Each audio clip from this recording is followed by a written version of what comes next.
Hey guys, wait lang tayo kasi magpapainom tayo ng mga manok at binabantayan natin sila kumain para ito tapos na siya kumain hindi na sila nagwawala kasi busog na sila. Ito malupit to pagka nagutom, nagtatatalon.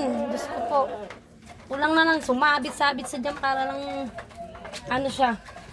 Papainumin ko na siya guys at tapos na siya kumain. Grabe, malupit. Malupit siya sa malupit. Gutom na siya.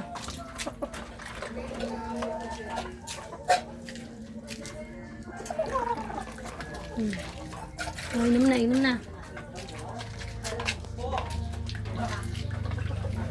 Ayan guys, tapos natin magpakainin sila, papainumin.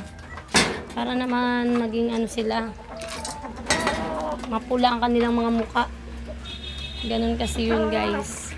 Alam naman yan ng mga ibang mamamanok. Para maging maganda ang kanilang katawan. Para maging mapula ang kanilang mukha. Kailangan natin silang painumin pagkatapos nilang kumain. Para maging sila. Lumububay yung katawan nila. Tapos na? Ito mabaksik to eh. Napakaano na ito Tingnan mo yan. Kapag kala mo may kaaway yan di ba? Tapang. Di ba? Lalo sila tumatapang kapag hindi sila nahawakan. Hindi ko kasi sila nahawakan kasi Ako nanunuka. Ang dami ko kaya yung gasgas guys Dami kong gasgas dyan. Kahit nga hindi ko sila nahawakan. Tinutuka na lang ako nila bigla pag tinukuha ko yung mga patuka nila. Grabe, sobrang lulupit nila guys. Dami kong sugat sa kanila. Sige guys, hanggang dito na lang tayo muli.